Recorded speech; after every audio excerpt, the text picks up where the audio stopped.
This is everybody. Head count. So my name is Adam Dean. I'm with Gray Castle Security, and really the purpose of this presentation is to, I wouldn't call it war stories, I'd call it more, I don't know what you'd call it, but they're stories. A little bit about me. I have a Bachelor's of Science in Digital Forensics, which really doesn't mean anything yet. I'm still waiting for a degree to matter in security, more than just, getting the experience from internships and whatnot. And I'm still fairly new to the incident response game. I've been around for 2-ish years, so it's not fairly, more new. Yeah, how'd go with that? Yeah. Yep. So Gray Castle Security and I work primarily in the corporate sector, so we don't deal with law enforcement too much, or I guess criminal cases. So that takes out a lot of things. Welcome. So that takes out a lot of different cases in regards to, I guess, criminal activities, but that also opens up a lot more things that police don't want to deal with. So I've dealt with quite a bit of different scenarios, whether companies that really don't have an IT department or colleges that are, we're open and then a little bit too open. So the corporate sector, of incident response is definitely very different than the law enforcement sector. Again, like I said, it's just a lot of stupid things almost you have to deal with. Rather than, criminal activities, it's more someone had a password set on a, user account that got accessed by China. By the way, I'm not very good with PowerPoint, so throughout this presentation there's going to be random animations. So be prepared for that. So throughout this presentation I'm going to give 4 different kind of scenarios where it kind of went sideways or went a little bit wonky in terms of the scope that we initially defined and how it ended up. So this is the first one. So this client was a fairly large school district, located around the area. I'll give you that much. They're very bad at patching and updating their systems and applications. And they don't really have an asset inventory or know what's on their network, which is always great to deal with. So they called us that a virtual machine hosting confidential information had these scheduled tasks that were just randomized. It appeared that way, but these tasks are not random. It's basically if you don't enter a name, they enter names for themselves. And it went to some random DLL file. Due to the information on that system, it was a lot of student information. They said it was HIPAA related. They gave us a call to make sure that nothing was accessed. Too bad that their logs weren't sufficient enough to determine what was accessed. So there's kind of little that we can do without, taking a full, image and looking at different aspects of the system. And mind you, this happened in the end of 2016. That is somewhat very important. So this server was a virtual machine, so we removed that image. We went on the hunt for this update.dll, which was the scheduled task that was set to run, I believe it was daily. And then took a quick look at logs and found that there was Symantec on the system that was uninstalled, but there were still logs there and whatnot. Again, that'll matter a little bit later. So immediately, without knowing what the hell happened, they were like, we should let the public know. So they decided to put on their website saying that a virus was found, and it was on a server which hosted confidential information. The news absolutely loved it, as you can suspect. And I later heard that there was quite a few angry parents calling the school.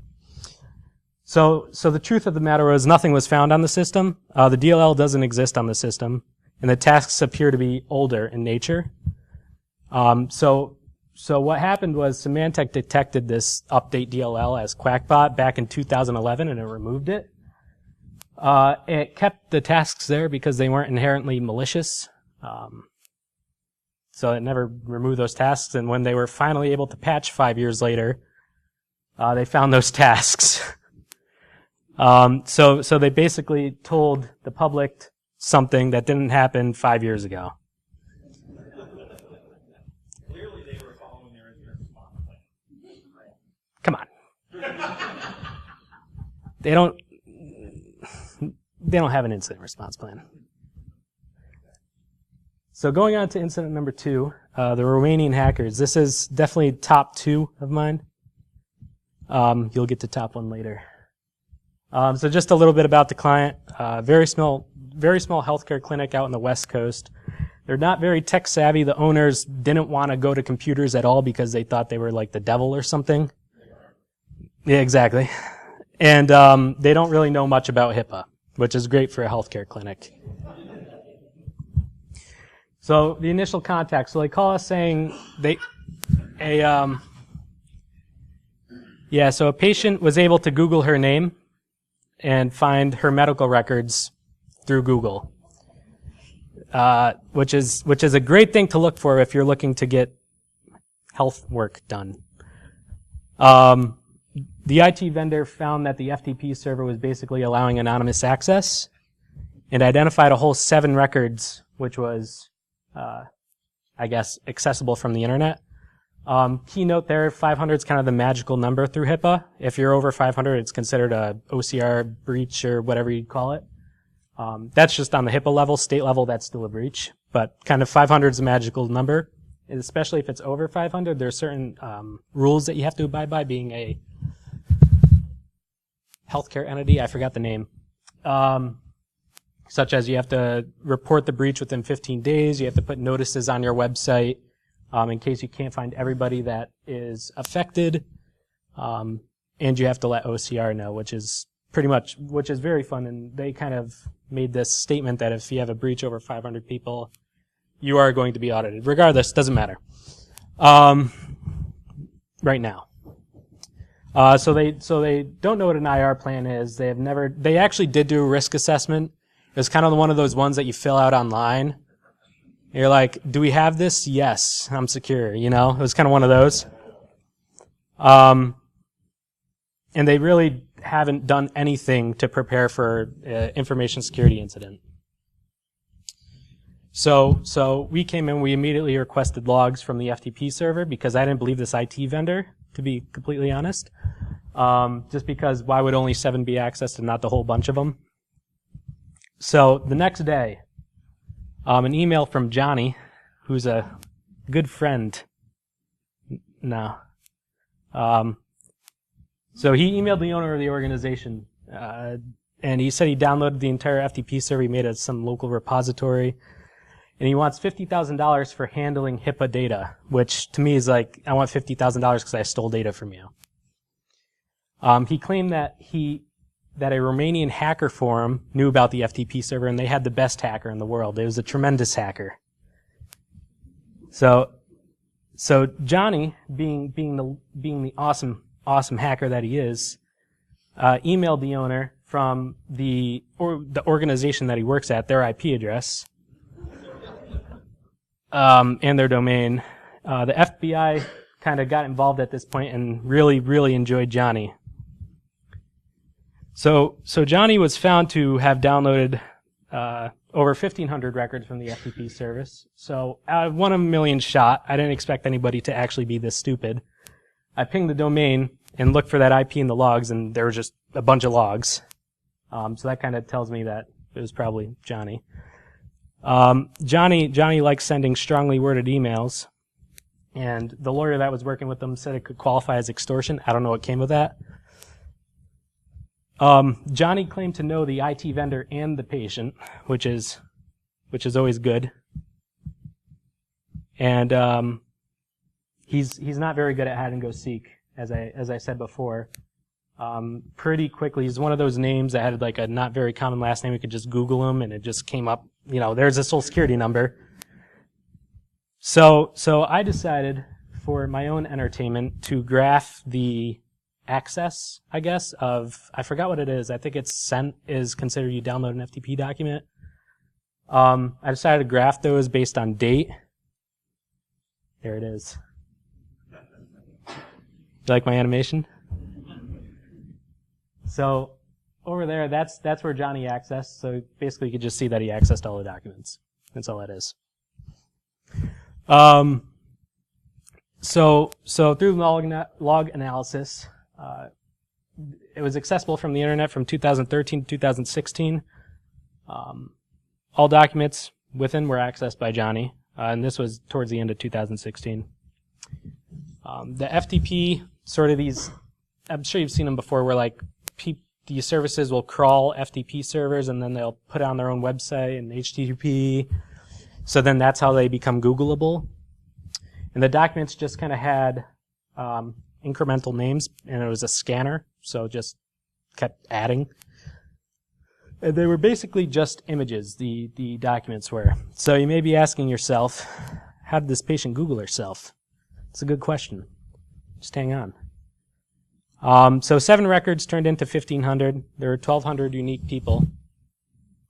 So that is over the 500 number, which means everything is, within 15 days, and there's a bunch of different things you have to do now in terms of HIPAA. The client did not want to do any of that. They're kind of like, put a notice on our website? No, we're not doing that. They're going crazy. The person that I was dealing with told me how long she hasn't slept since. Every day she's like, it's been 37 days since I've slept. And they wanted to basically take the IT vendor to court. So they finally decided to do some things that were required by HIPAA, not everything. So they got audited and probably fined. I'm not quite sure on that one. Cost about $22 per person, ended up being $40,000. Now, if you're dealing with a breach, $40,000 really isn't that bad. Especially since, it was only, 1,000 people or so. So it wasn't that bad at all. The identity, we used Kroll for that one, and they actually did pretty good by them, in terms of price, because they knew they were smaller and whatnot. So that was nice. So about 6 months ago, so this one's actually closer to 2 years old. And I actually just got this information like 6 months ago. So they took the IT vendor to court, and the client ended up just shutting down the practice because of this, which is ridiculous. They were like so overwhelmed by the security incident that they ended up just shutting down their practice. I'm pretty sure they're already kind of on their way out. They're older and wanted to retire, but they used this as an excuse, which is awesome. So the remaining questions for this is, how did the patient Google her name? I have quite a few conspiracy theories of my own that involve Johnny, the IT vendor, and the patient working together. But only FBI knows that. And unfortunately, they don't tell me anything. I know. I just want to know whether they neutralized the target. Exactly. So, incident number 2. I went to Puerto Rico. I'm trying to practice my Spanish. All right. Oh, hey. We're getting to that, sir. All right. So about the client, it doesn't really matter. This could have happened to anybody, but it was a fairly large organization, if that helps. The employee of this organization quit and decided to delete a bunch of data before quitting. And it was told to me that this was critical information that they needed back. So the client needs data recovery. And I realize that this isn't necessarily incident response, but we kind of put it under that umbrella, just so it's different internal things that we do. And their IT practice is what I'd call solid, meaning that they kind of knew the procedures and knew what to do and when to, I guess, call us. So that's definitely extremely helpful. So the beginning of it, we'll typically ask a client for date ranges or something to narrow down the amount of files or hits that we'll get. But they needed just a lot of data back. And it ended up being the entire user folder, I guess. But they really were focusing on 2015 to termination date, and they didn't really have any keywords. This was just on one Windows laptop. So we were able to start recovering, I guess, data. Well, we ended up recovering 90% of it on an SSD, which is pretty rare, I guess, only because once you overwrite on an SSD, you're not getting anything back. It's kind of etchy-sketch. And the employee, based on what I could see on the computer, the employee didn't use it regularly or as much as other people may use a computer. So that was more helpful to us. So most of the critical data that they're initially looking for was recovered, as well as about 50,000 selfies. Now, here's the thing about selfies. Yeah. Well, no, 50,000 pictures, and a lot of them were selfies. Now,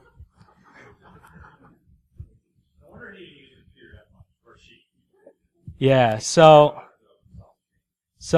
but the selfies weren't the kind of selfies that you post on Facebook.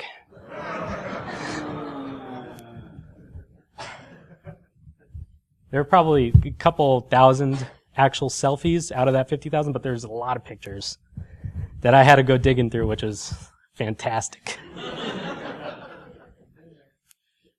I kind of heard down the pipeline, I don't know if it's true, but the client was actually brought to court because of discrimination or something like that. Again, I don't really hear too much of this information only because I don't deal with the legal side too much. I mostly just deal with recovering the data. So the critical data kind of was no longer a concern, but, rather recovering these selfies. There's a lot of darkness in this case. The employee leaves and an agreement is made, I guess, to kind of leave quietly, I guess. I'm not quite sure on the specifics of that, again, because I don't deal with the legal side too much. And I rarely ever know the end of these, just because I don't deal with it. The only time where I may know the end is if they need me right to the end of the case, I guess. So that one was life-changing and scarring all at the same time. So the final incident, Mr. Airplane. So about this client, another fairly large school district, they had an IT guy. It was just, go to the IT guy, he'll fix it. This guy was literally in a broom closet. There was a broom next to him where he worked. So as you could probably guess, they didn't invest too much into their IT infrastructure or their broom closets. And then they called at 9 p.m. on Friday, so that's always awesome to deal with. So how this initially came about is teachers were reporting that they're hearing the beeps and boops on their computer. Their computer is just making random beeping noises. And Symantec was whining about some sort of quackbot virus on about 50 systems. Teachers all had local admin because they don't want to annoy the IT guy. And the old IT guy was terminated for careless actions, whatever that means.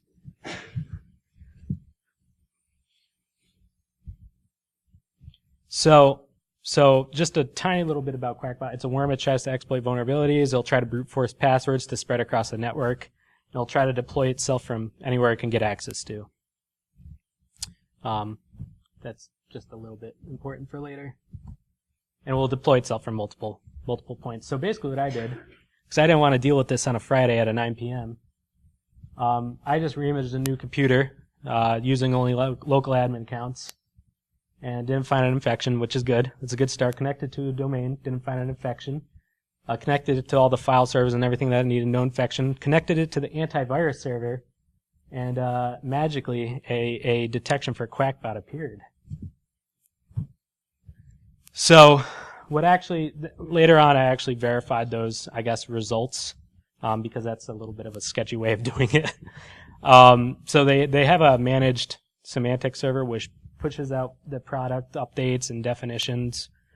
Quackbot decided that would be a perfect place to make a distribution point to actually spread to everybody's computer. So basically, the antivirus server was a virus server. So what we did is basically this IT guy, mind you, one guy in a broom closet, didn't want to reimage everything on the network, and the school didn't want to actually hire anybody to do it. So I wrote just a super quick script. We found all the tasks, status schedules, and all the services and just shut it all down across the network. and then just let Symantec do the rest of the cleanup, and just hope nothing comes back, because QuackBot is extremely dirty in the sense of how it comes back onto the network, and also removed everybody's local admin credentials, and kind of just let it flow free. So true story. I thought that was going to last longer. So please ask so many questions.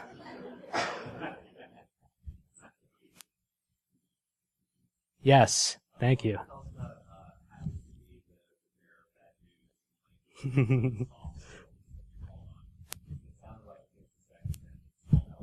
Hmm? Yeah, it was causing the problems for them because they didn't want to do anything, but they needed to do something, therefore I'm the problem.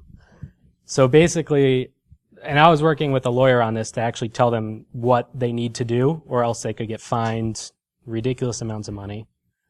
So we just told them straight out, this is what you need to do, you need to get fined, and they basically picked off a list of what they want to do and what they don't want to do, and they ended up getting small fines. It wasn't actually that bad.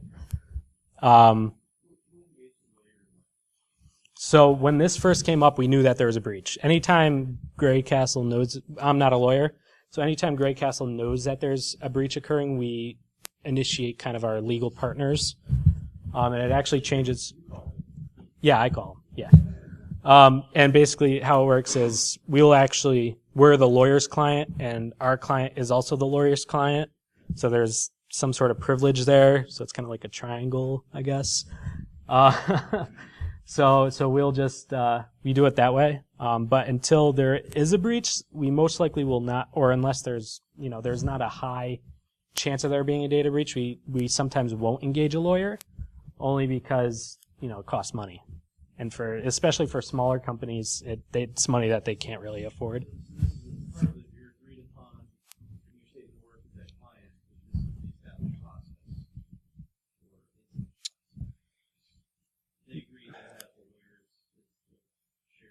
Yeah, so what we will do is we'll tell them what they should do, and if they don't want to do it, then they're going to deal with a data breach through us, and when they get fined, we can't do anything about it. So they have that expectation, if they don't want to go with the lawyer, that we can help you get services to notify and to report this to state agencies, but we're not going to do it. Because we don't want to hold that liability, especially since we aren't attorneys. Yes. I know that in our environment, we were advised that in our incident plan, I teach every week forensics and so we see more as we walk forward. Because it is effective. Because once it is effective, it won't be discoverable. Yeah. So especially for public companies, it's a big concern. But a lot of times, at least for us, a lot of times forensics is just malware infections, ransomware, things like that. Where if you get a lawyer involved, it's just going to add another step, cost the client more money, so it's not really needed until there is discoverable, I guess, evidence that something else occurred where there could be legal action down the road, then we get a lawyer involved.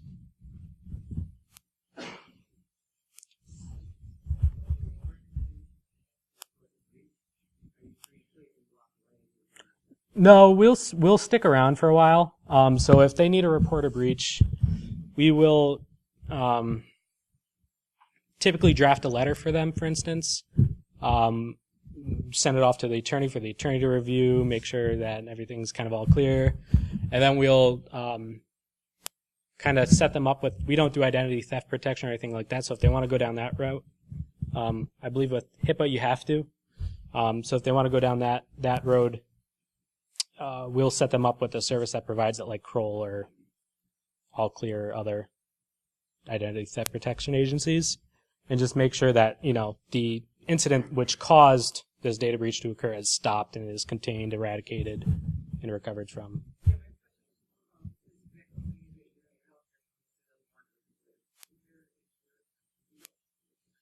No. Right. Yeah. Yeah, I mean, it's not our liability.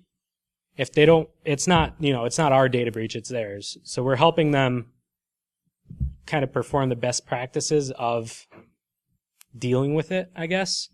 And if they don't want to follow those, okay, good luck. You know? Yeah. Yeah. Yes. So in the earlier cases you mentioned the FBI involved, in that case, so you had to do chain evidence stuff and all that kind of stuff. Are you still working for the client? Mm-hmm. Yeah, so typically if FBI gets involved or any local law enforcement, one of two things will happen. If it's clearly illegal, for instance, if I find like child pornography on a computer, I just report it to law enforcement and that's it. I'm out. You know, since we're a private company, we don't deal with it. But in the case where like it's logs which shows that this person most likely accessed this server and downloaded documents through unauthorized means, I guess, then ask for $50,000. In that particular case, the FBI just wanted our final, I guess, findings report and just like a meeting to talk to them about, you know, what happened, how it happened, who did it, that kind of thing. And then they made Johnny disappear.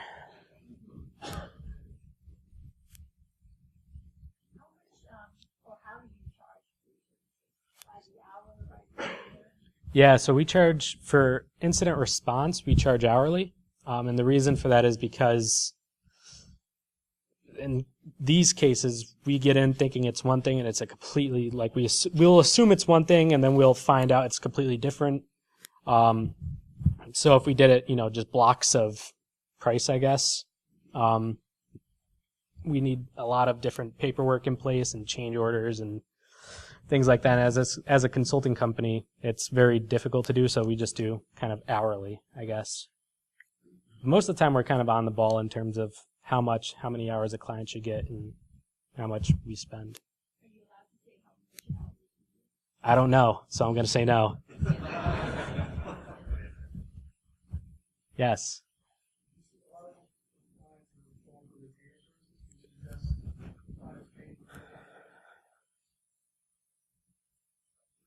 There's salespeople in the back, and they're going to hate my answer for this.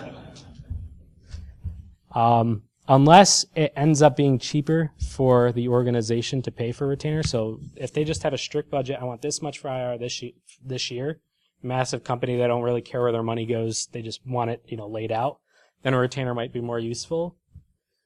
But a typical, let's say just a school district, it's not needed.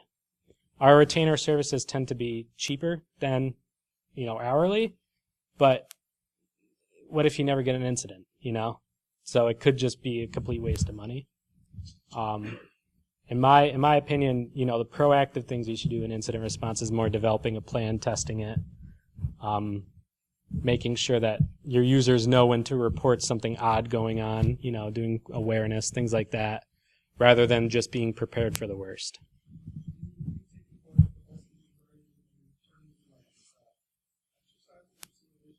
Yeah. Yep. Yeah, so we do incident response tabletops, which is typically it's somewhat close to, you know, a real case, but I'll kind of bring it to level 11 just to, you know, really kind of test exactly how their plan works. And then they'll respond to it and see what's going on, go through the process, and then we'll kind of provide them with the findings document, things that they should update in their plan. And general recommendations. For instance, I'm doing one next week where one of the, you know, the key reasons why this thing failed is because they didn't have encryption on their laptops, which stores super confidential information. So probably by the end of it, we're going to give a recommendation to encrypt your laptops. Yes.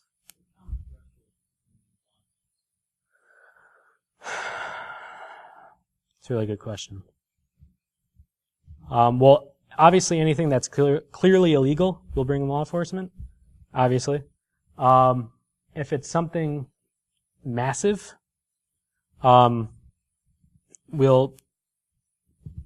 client most likely will want us to contact FBI or state agencies or law enforcement for that. I'm thinking like, massive ransomware outbreaks. There is no clear line though, typically any breaches, they'll notify local authorities. The local authorities won't care, but they'll just notify them to say that we notified them.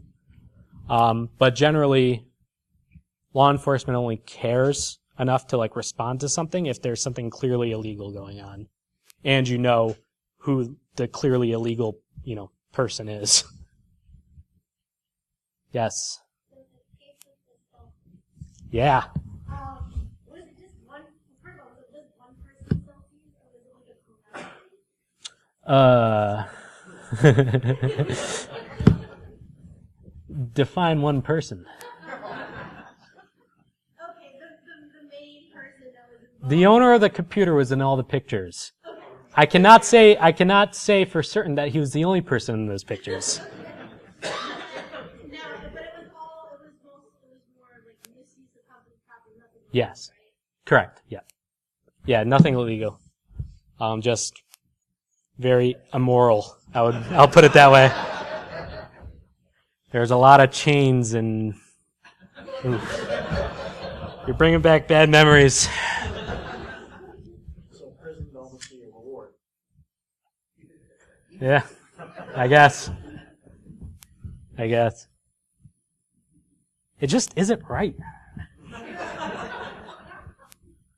I mean, had to bring gingerbread cookies into the mix. Oh, God.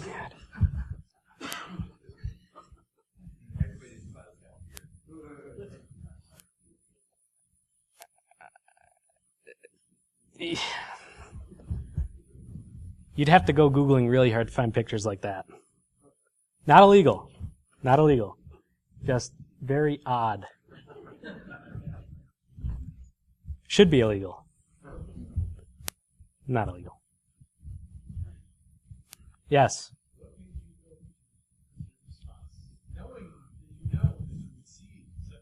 So that's a funny story. So when I first started looking at schools, I played video games like most teenagers, I guess. I was like, I want to do something with computers, knowing nothing about computers. So I looked at a school, saw a program, like, sounds interesting, and just went for it. That's it, yeah. No idea what it entailed. I know now.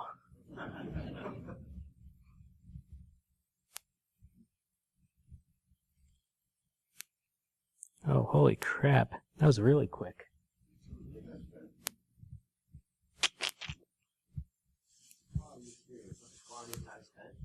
That's what I'm talking about. I think this is actually just a tribute to your definition. Yeah.